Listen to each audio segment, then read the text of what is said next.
Bienvenidos a la tercera temporada de Inmunocast, los podcasts para pacientes con enfermedad inflamatoria intestinal. Como las temporadas anteriores, seguimos compartiendo información útil, la mirada de los especialistas y de los pacientes, contando las experiencias de su vida. En esta nueva versión decidimos hacerlo en video para que nos puedas ver y te sientas más cerca. Te invitamos a seguir siendo parte de esta comunidad.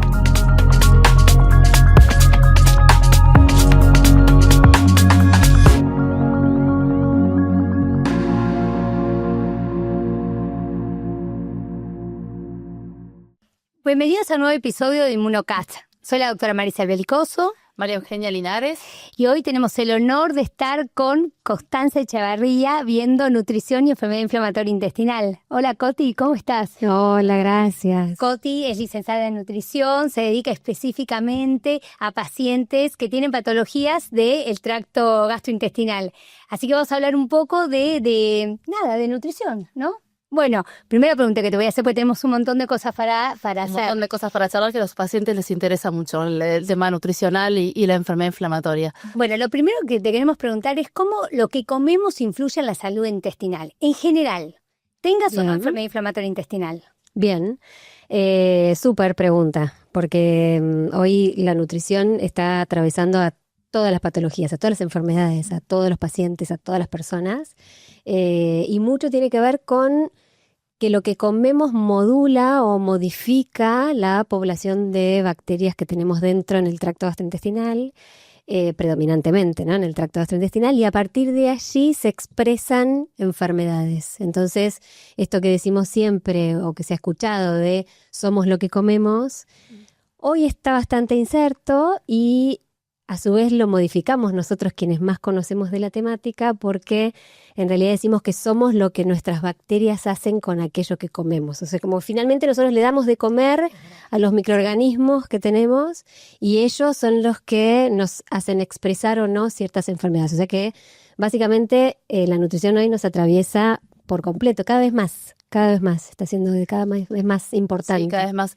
Coti, y si nos metemos un poquitito en la alimentación y los pacientes con enfermedad inflamatoria, y poniendo un poquito en contexto, ¿no? Que estos pacientes pasan por periodos de brote, donde están mucho más sintomáticos, y periodos de remisión, donde tienen menos síntomas. Pero a pesar de esto, digamos, los pacientes suelen tener mucho temor con determinados alimentos, y muchas veces nos encontramos nosotros en la consulta con dietas autorrestrictivas que a veces tienen sentido y a veces no, ¿no? Y un poco, ¿cómo tenemos que orientar a los pacientes en este sentido, ¿no? ¿Qué alimentos pueden perjudicar o empeorar? Más que perjudicar, quizás empeorar los síntomas, y cuáles serían quizás el grupo de alimentos que por ahí más favorecen una menor inflamación, ¿sí? O Bien, no, esa pregunta es un clásico, es lo que nos pasa con todos los pacientes que vienen a la consulta y que tienen enfermedad inflamatoria intestinal, a veces por restricciones autoimpuestas, por miedo, a veces por indicaciones que han recibido en algunas internaciones o en alguna consulta médica, y a veces pasa también que el paciente trae esas restricciones que por ahí surgieron ante una situación de brote. En un periodo de brote, claro, y se quedan y se instalan, y parece que fuera para siempre que el paciente tiene que continuar con esa indicación de alimentación. Por eso primero hay que aclarar algo. Por un lado, que el paciente tiene su alimentación, digamos, más recomendada para el momento de brote y su alimentación para el momento de remisión. Son dos condiciones absolutamente distintas. Eso por un lado. Por otro lado, que vos bien hablaste, la alimentación puede perpetuar o expresar o sobreexpresar o empeorar un síntoma, pero no está dicho y descripto que un alimento vaya a provocar un brote. Eso es algo muy importante que tenemos que dejar claro, porque es el miedo que generalmente traen los pacientes a la consulta, que un alimento produjo la enfermedad y eso queda como instalado. Vienen con ese porque comí tal cosa, y creo que tiene que ver con algo más profundo, pero está muy bueno que los podamos orientar. Sí. Nos cuesta mucho en el consultorio manejar, un montón. Sí. No entiendo entiendo que no es un tema de la consulta médica. Sí. A veces el mismo, lo que digo, por eso es más poblacional y algo transversal. A veces cuando uno tiene mal o dolor de panza, lo primero que piensa es ¿qué comí? Sí, entonces el paciente que tiene enfermedad inflamatoria, que ya conoce su diagnóstico, cuando empieza con un síntoma dice ¿qué comí? tenemos que dejar en claro que acá en la enfermedad inflamatoria intestinal, si bien la alimentación tiene cada vez más un rol más protagónico, quizá en el rol inflamatorio del que ahora también vamos a conversar, no hay un alimento descripto que sea el causal de pasar de una remisión a brote o de brote a remisión, etcétera. Si no hay una asociación tan directa. Sí con esto de promover hábitos de tipo antiinflamatorios o alimentación antiinflamatoria para los momentos de remisión, para sostener esa remisión o colaborar con un estado antiinflamatorio, pero es colaborar, digamos, hagamos todo bien. Y después sí, cuando estamos en brote, claramente la situación del paciente es otra. O sea, ahí hay alimentos que exacerban por ahí los síntomas y que pueden dar más diarrea o más distensión. Ahí sí hay restricciones, limitaciones en algunos alimentos, pero como el clásico de cuando uno está descompuesto, que no va a comer una ensalada de lechuga, digamos, porque por ahí lo más probable es que te caiga peor, no porque te vaya a hacer mal, digamos, pero te va a caer peor. Eso es un poco lo que uno trata de diferenciar. Y es cierto, desde lo práctico, si yo estoy en un brote de la enfermedad, ¿hay algún grupo de alimentos que hay que evitar o no? O esto es muy personalizado y esto hay que hacerlo en el momento, digamos, del brote paciente a paciente. Claro. Bueno, siempre decimos que es muy paciente a paciente, porque en esa individualidad hay pacientes que toleran ciertas cosas y otras no. Por eso las restricciones absolutamente descritas como para todos y de manera unilateral no está bien, no sirven. Pero está sí, buenísimo, porque es verdad, hay pacientes que en el mismo brote hay pacientes que toleran ciertos alimentos y otros que no. Sí, y depende de la actividad, qué tipo de brote tenga, ¿no? Es como súper variado todo, pero bueno, me parece que está bueno ponerlo en general con un mensaje de decir, bueno, ¿qué comemos cuando estamos en brote? En general. Sí. Ahí es por eso, en general uno hace una limitación por sobre todo lo que más puede perjudicar el síntoma es o el aporte excesivo de fibra, por sobre todo de fibra insoluble, que nosotros al traducírselo al paciente, ¿Qué quiere decir insoluble? Es esa fibra que no se digiere, que forma parte de los tallos, de las nervaduras, de las cáscaras, de las hojas crudas, todo eso que es duro y que nos cuesta masticar a veces, también le cuesta al tracto gastrointestinal digerirlo, absorberlo, y es lo que también uno limita cuando tiene diarrea, ¿no? Claramente, ¿no? Todas las ensaladas, por decirlo, crudo, eso lo vamos a limitar. Y lo otro que a veces el paciente, y enseguida lo identifica y también es un clásico, es limitar el consumo de lactosa. No de lácteos, que es otro capítulo, que también por ahí si quieren lo charlamos brevemente después, pero de la lactosa sí, que es el azúcar de la leche por sobre todo, y que genera más diarrea o es un azúcar más difícil de digerir o de absorber cuando estamos en condición de diarrea. Eso quiere decir los lácteos en estado líquido, ¿no es cierto? La leche, el yogur. Cuanto más líquido esté el alimento lácteo, más contenido de lactosa tiene, ¿sí? O sea, la leche, obviamente, prioridad. Después le siguen los yogures o los quesos untables o las ricotas o los quesos muy, muy blandos, que igual tienen muchísima menos cantidad. Por eso tampoco es saquemos todos los lácteos, hay una mínima tolerancia, pero la leche seguramente como tal nadie la tolere de los pacientes con inflamatorios es brote. Y vamos a elegir tampoco no sacar la leche, sino por ahí elegir las versiones deslactosadas, ¿no? Nunca es restringir, nunca es limitar. Bueno, qué buen mensaje, nunca es restringir y eso es un buen punto. No. Okay. Entonces ahí estuvimos hablando un poco de lo que es en el brote, ¿no? Y ahí nos podemos meter un poco en lo que es la remisión, ¿no? O sea, dietas recomendadas, ¿no? Se habla mucho de la dieta mediterránea, ¿no? Como, ¿no? No sé, Manu, pero al paciente le cuesta seguir la dieta. O sea, uno dice dieta de por vida, siempre no va a poder comer nada. Ya vamos a hablar, acá te tengo algo especial, pero la idea es bajar un poquito y contarnos qué come el paciente cuando está bien, qué libertades tiene para eso, ¿no? Y uno sabe que en el diario la dieta restrictiva no es para siempre porque no se adhieren. Entonces, ¿qué le ofrecemos a un paciente? ¿Cómo es una dieta en remisión, no? Bien. Precisamente por eso que nombrabas recién del sostener una dieta por largo tiempo, tratamos de no hablar de dieta cuando hablamos por sobre todo con los pacientes. Una etapa de remisión, ¿no es cierto? O sea, esto decide hablar por ahí de hábitos, ¿no? Hábitos de alimentaciones, de patrones de ingesta. O sea, decimos que que tu dieta o que tu alimentación, digamos, no hablamos de dieta, hablamos de dieta específica, pero tu alimentación, tu hábito de ingesta tenga un perfil saludable, un patrón saludable. Y ahí es donde llega la palabra mediterráneo. Esto de un mediterráneo. Es extendida, que como que mejora la salud en general, pero que no es un hábito fácil de... No, cero. De llevar, hacer una dieta mediterránea. No es fácil de sostener. Hablo de dieta mediterránea, vos podés decir, ahora no te sé cuento si es, un poquito si es dieta mediterránea o es otra dieta o es otro hábito el que hay que tener.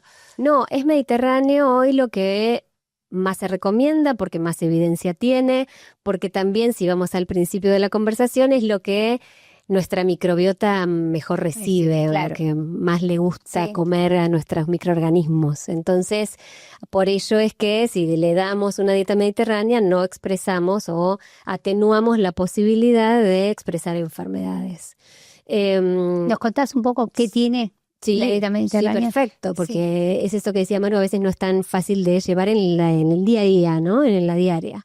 Y en nuestras costumbres, porque esto es un país europeo, por ahí es mucho más fácil que sencillo. Más sencillo, pero con nuestras costumbres, el tipo de alimentos al que tenemos acceso, a veces no es fácil. Un país que el consumo de carne es grande, predomina, sí. Y el ritmo de vida, ¿no? También en las grandes ciudades, que es más complicado todavía. Pero en líneas generales, ¿qué es lo que promueve este patrón de ingesta? A ver, por supuesto, minimizar el consumo de carnes de tipo vacuno, claro, y priorizar el consumo de pescado, con lo complicado que a veces eso en la diaria puede llegar a ser en cuanto a disponibilidad, compra, accesibilidad, etcétera, y gusto. No tenemos tanto el hábito. Después lo que tiene que ver con frutas y verduras, obviamente de preferencia, y cuanto más colores y variedad, mejor. Y todo lo que tiene que ver con harinas, granos, masas y lo que fuere, tratamos de que sean a base de cereales más de tipo integral, con fibra, legumbres por sobre todo, que tampoco tenemos tanto el hábito.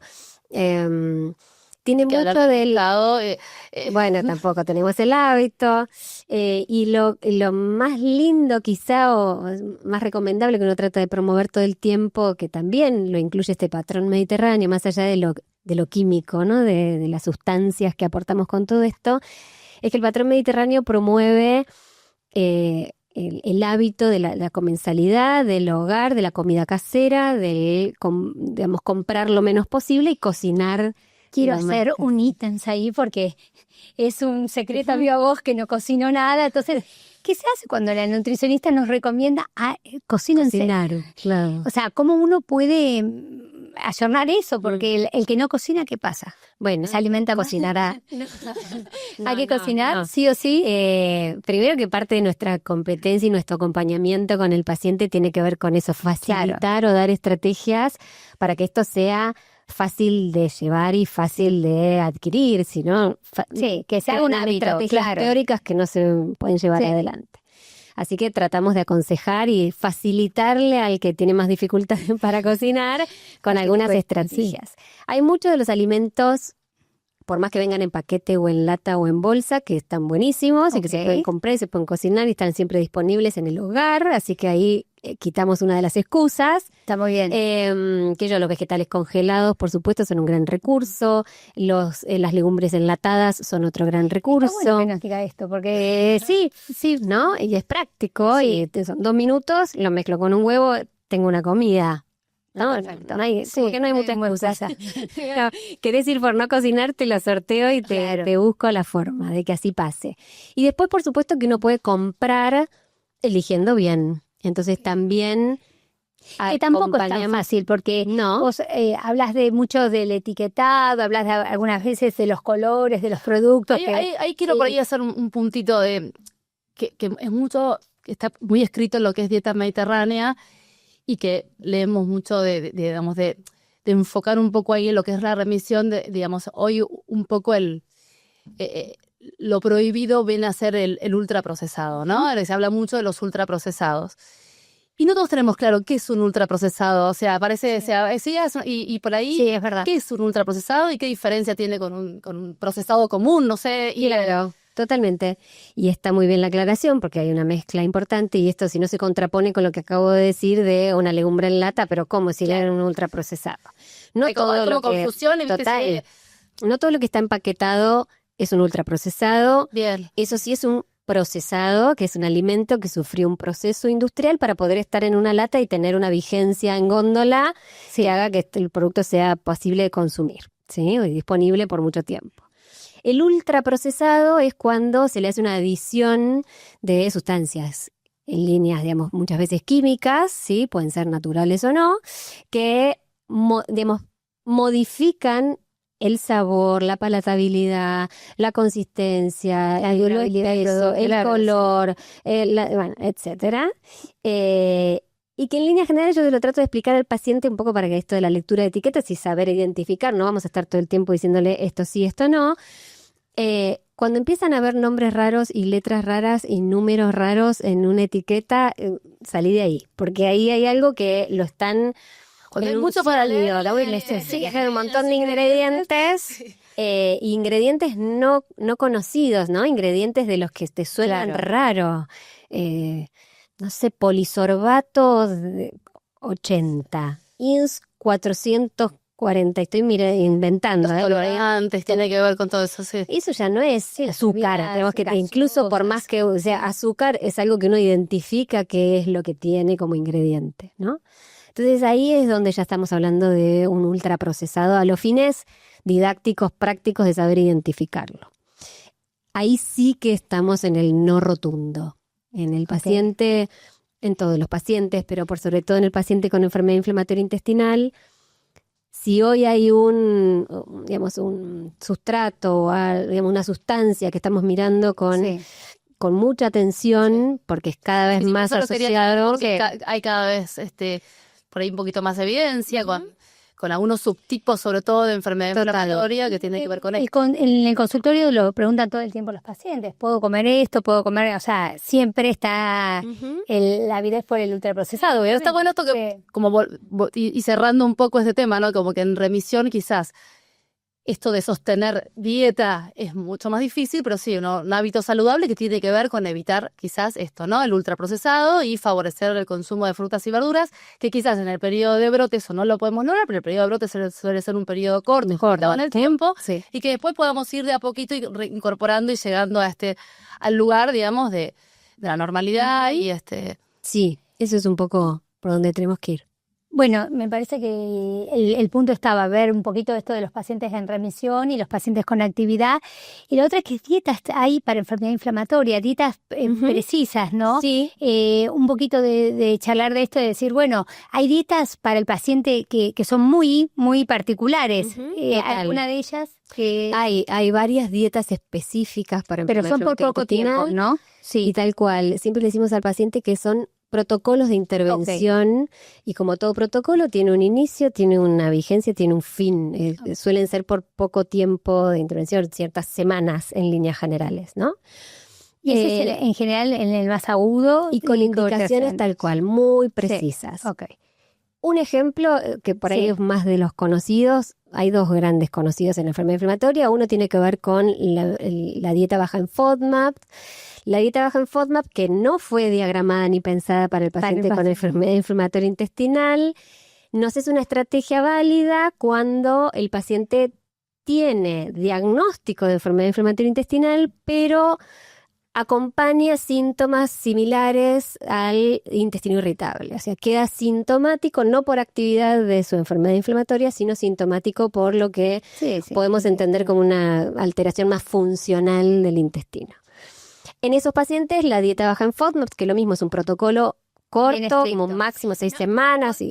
Contanos qué es la dieta baja en FODMAP, para quien sepa. La dieta baja en FODMAP es una dieta en la que se restringen temporariamente algunos carbohidratos que son justamente los más fermentables, ¿sí? Entonces son carbohidratos que, aportados en cantidad, el paciente puede expresar o diarrea por no absorberlos adecuadamente o distensión y gases y panza como y me hincho, que es bastante característico con los síntomas, que a veces el paciente lo confunde con esos síntomas que se asociaban a la actividad de la enfermedad, que a la cual el paciente le tiene como mucho miedo, y entonces tiene una percepción de estos síntomas bastante más, una sensibilidad mayor por la identificación de esos síntomas y consulta antes en líneas generales porque es algo que le trae a su condición de base. Tiene que ser, es un protocolo con una dieta que tiene que ser establecido por un nutricionista que esté entrenado en el tema, porque si no es una dieta repetido de carente. poco tiempo, no Sí, se total. extiende en el tiempo esta dieta. No se Y un poco dejar claro esto, que es para pacientes puntuales que tienen determinados síntomas agregados y más, y que se da en determinados periodos, Determinados periodos pero que no es funciona indicación para todos los pacientes que tienen una enfermedad inflamatoria. No es para la enfermedad inflamatoria. Si funciona, funciona en ese tiempo porque así fue descripto, y si no funciona, incluso hay que salir de la indicación porque está claro que es un paciente no respondedor a ese tipo de dieta, y lo más probable es que los síntomas sean por otra cosa, que pueden ser varios porque son síntomas inespecíficos, ¿sí? Después están los otros protocolos también, sí, más específicos para la enfermedad inflamatoria, para pacientes en actividad, ¿sí? Que para pacientes que a veces no son respondedores, porque en el niño son protocolos que se implementan de primera línea, Sí. ¿no? Antes que la medicación, y en el adulto todavía, si bien también la evidencia acompaña cada vez más, no es hacia tratamiento de elección de primera línea, siempre es un tratamiento que complementa el tratamiento médico, que son protocolos donde al paciente se le ofrece la posibilidad de se le sugiere en realidad, porque no es pobre, una posibilidad muy, muy linda de recibir, no es algo que uno le plantee con ganas al paciente, porque es difícil la adherencia en el adulto, porque es una nutrición enteral parcial, sea con una sonda, esos tubitos, digamos, que van por la nariz, para aportar ciertos nutrientes en algún tiempo, con una dieta por vía oral, o sea, por boca, que es muy limitado, de lo más limitado que conozco, con poquitos alimentos, o con, en lugar de por sonda, la otra nutrición también puede ser por batidos o suplementos orales, a veces específicos, a veces no, más siempre este protocolo de dieta muy restrictivo. Y Entonces, es como el difícil paciente de en adherir. brote como complemento en determinados pacientes que son elegidos y que Y son... bastante refractarios, ¿no? Sí. Y con enfermedad de Crohn. De Crohn. No está probado ni descripto que tiene validez de intervención en pacientes con colitis ulcerosa. Entonces son como muy elegidos, no son protocolos que podemos comunicar Por ahí, libremente. en el adulto no suplanta bajo ningún punto de vista la medicación, No son suplanta complementarios, como vos lo decís. Tal cual, complementa. Al punto que algunos pacientes por momentos necesitan nutrición enteral exclusiva, ¿sí? Pero te digo, ese protocolo de intervención es bien para Crohn pediátrico, de primera línea, nutrición enteral exclusiva, y el paciente logra la remisión solo con ese tratamiento, con ese tratamiento, y en el adulto está en curso la investigación todavía en este sentido, y entonces la evidencia hoy no alcanza a ser suficiente para promover la nutrición enteral exclusiva en el adulto en Crohn como tratamiento de primera sostener, línea. ¿no? En el tiempo. Por ahora sería complementario en algunos pacientes Complementario, así es. elegidos, digamos, ¿no? O que tengan determinadas características. Muy bien elegido. Siempre el trabajo en equipo, porque por sobre todo ahí es donde parte la buena selección del paciente y donde el tratamiento finalmente termina siendo lo más efectivo para el paciente, cuando se la pensó en conjunto. Coti, yendo un poquito a cosas prácticas de todos los días, y sobre todo porque hay mucho run en las redes, ¿no? De los complementos. Se informan y desinforman. A veces informan y a veces no. Y también esto de que, ¿no? Que la medicina tiene que ser cada vez más personalizada. Hay pacientes que por ahí les puede favorecer una determinada cosa y otros no. Quería hablar un poquito de los complementos alimentarios, ¿no? Esto de que también, ¿no? Hay mucho, también se escucha mucho, por ejemplo, el magnesio, mucha gente toma magnesio, la cúrcuma, digamos, hablo de lo que por ahí muchos nos preguntan o que escucharon puntualmente en pacientes con enfermedad inflamatoria, ¿no? Sí. Rol del magnesio, rol de la curcumina, y de la creatina, que ahora también todos los que van al gimnasio toman creatina y nos preguntan, ¿puedo tomar? ¿Puedo no tomar? Bueno, por ahí enfocado un poquito, ¿qué pensás de los no sé si complementos, suplementos, como se dice? Sí, no digo regulados porque justamente no hay regulación, están inscriptos como suplemento dietario, suplemento alimentario.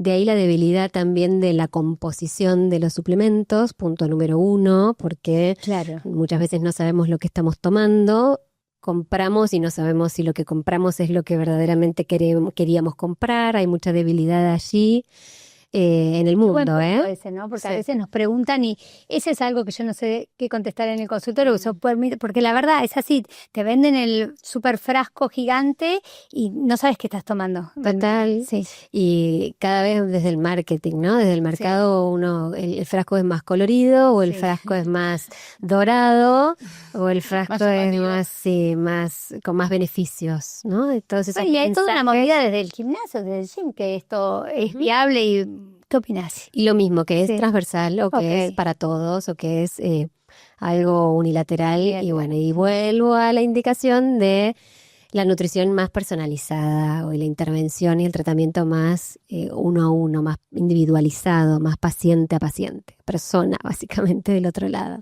Claro. En enfermedad inflamatoria intestinal no hay hoy protocolos de suplementación que sean sugeridos lo mismo, ni como tratamiento ni como Ok, complemento y como complemento. necesario, ¿sí? Sí, de manera aislada hay algunos artículos que acompañan a la suplementación con algunas sustancias, que la curcumina por un lado en algunos estudios ha dado evidencia, pero juntando todos los estudios no Sí. se puede llegar a una conclusión. Por eso siempre se lo aclaro al paciente, no es que no dé resultado. Por ahí en un estudio dio resultado maravilloso, en otro estudio dio un resultado más o menos, en otro estudio no dio tan buen resultado, no hizo nada, porque Claro. en líneas generales son seguros. Algunas, ahora voy a aclarar.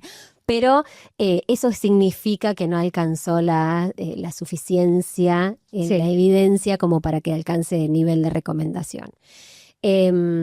Entonces, desde allí es donde decimos, bueno, a ver, lo estás consumiendo, sentís que no te cuesta, digamos, podés adquirirlo, porque también es eso, ¿no? Preferir que el paciente a veces compre suplementos y no compra pescado, por Sí. ejemplo. Entonces, Es verdad. poner en ese nivel y expectativa realidad. ¿Qué vamos a esperar de ese suplemento? Vamos a esperar la solución, vamos a esperar la cura, vamos a esperar ¿no? la antiinflamación por discurso es, completo. necesito estar mejor, creo que esto hace bien. Ujú. Obviamente que la publicidad dice, Sí, es apto y es para todo el mundo, entonces un poco bajar. Sí, y aparte, a uno le preocupa por ahí desde el lado médico, ¿no? Que a veces algunos son inocuos o hizo el embarazo ahí. y por ahí si los toman o no los toman no va a cambiar. ¿Qué ruina? Bueno, estás tomando. Pero otro, por ejemplo, que el magnesio puede exacerbar una diarrea. El diarrea. El magnesio Por exacerba, ejemplo, ¿no? Para puede- poner algunos ejemplos. Sí, o tal sea, cual. Puede con claridad exacerbar una diarrea y en muchos pacientes, justamente la indicación hoy del magnesio es en redes sociales o el del vecino o el mismo el de la dietética o quien fuere, magnesio, que tiene a veces algún tipo de indicación en algunos pacientes en particular, pero que no es, digamos, una necesidad. Y en muchos pacientes pasa esto, es decir, bueno, si no te hiciera nada todavía, no pasa nada consumirlo, pero en estos pacientes, si perpetúa la diarrea, claramente no estamos en una de las mejores condiciones. Además, son caros y ni siquiera a veces la dosis es la suficiente. Ujú. Bueno, eso nos pasa con la curcumina. La curcumina, en estos estudios que sí dio resultado y que maravillosamente bien desde el punto de vista antiinflamatorio, la cantidad no alcanza a ser cubierta por los suplementos que muchas veces tenemos disponibles, por sobre todo acá en el país, y menos aún con la cúrcuma como condimento, que están todos poniéndole todo naranja a todo, que la cosa dorada, que el té, que la leche dorada, que todo con cúrcuma. Divino, ¿querés comer cúrcuma? Porque además está bueno comer también orégano, comer albahaca, comer otra cosa, como algo más, como dentro de la diversidad que uno promueve, que va a tener un rol espectacular y no se va a pasar del brote a la remisión por la cúrcuma, no, claramente. Bueno, entonces, me parece que está claro esto, ¿no? De que antes de consumirlos, es que ¿no? Esto de hacer la consulta y quedarse tranquilos de que si quieren tomar algún suplemento, bueno, que sea inocuo y si así lo desean, digamos, ¿no? Poder asesorarse bien. Una cosita particular, claro que personas. Sí, creo que vayamos cerrando igual que me gustaría antes, mira, tengo acá algunas cosas porque quiero saber qué opinás, porque Y yo puse la idea no es esto, demonizar entonces, que tuvo todo. Sí, pero igual Sabés que ahí me está gusta todo el por sí o por no. Claro. ¿Qué opinamos? No demonicemos todo lo No, cosas. ay, te hago así, mirá. Tengo Te mi hago después. casi del cielo. ¿No? Te hago así, pero después te hago así. Ahora, espera que te explico el no. Ok. No en la diaria. No la diaria, No ok. en la diaria. No Pero creo forma que parte- ese es el mensaje, ¿no? No en la diaria. No forma parte de un patrón mediterráneo, Sí. claramente. Ahora, te hago así, porque en una reunión, cumpleaños, alguna eventualidad, decimos nosotros, puede ser, es parte de la vida. Una media luna es parte de la vida. Bueno, creo que ese es el mensaje de que nuestros pacientes no tienen que vivir a dieta todo el tiempo, tienen que saber comer bien, pero que hay permitidos y es parte de la vida, como decís, y me parece que está Sí. bueno ese mensaje, ¿no? Sí. Vamos a saber también cuando tratamos muy paciente a paciente a qué paciente sí, Sí. y a qué paciente, por ahí el mensaje es un poco más dramático desde el no, porque también depende de lo conductual que Sí. haya del otro lado, ¿no? Pero si el paciente es, digamos, de respetar la indicación, con el manejo eventual de la media luna sabemos Ok. que estamos bien. Ok. Sí, no en la diaria, no en la diaria. Algo podemos. Bueno, y para terminar esto, ¿qué mensaje le quisieras dejar a los pacientes con enfermedad inflamatoria con respecto a la nutrición? Lo que quieras, por sí o por no. Por sí, por hábitos saludables, absolutamente, con todo esto que conversamos. Sí a la alimentación mediterránea en remisión. No a las restricciones innecesarias, absolutamente no por ahí. Y sí a los hábitos saludables también en otro sentido, ¿no? A la actividad física, a la gestión de las emociones, no tan fáciles en el paciente con enfermedad inflamatoria, que condiciona mucho la sintomatología también y después termina siendo una restricción por no gestionar emociones. Entonces, sí a la individualidad, sí al trabajo personalizado, al trabajo en equipo, a la consulta. Me parece que sí. Todo que sí. Bueno, gracias. Que no, estoy Todo cansada del no. Coti, Esperemos muchas que gracias. le podemos acercar a los pacientes un poco lo que trajimos, un poco las preguntas que Capitalmente. vemos en el consultorio y que más les preocupan quizás a los pacientes y que a veces por tiempo y a veces en la dinámica diaria uno no alcanza y no todos los pacientes a veces tienen el acceso rápido a la consulta nutricional y bueno, poder tener una orientación inicial y después poder llegar a uno a ustedes. Me alegra, gracias. Gracias por la Nos vemos en el invitación. próximo episodio. Dale. Gracias.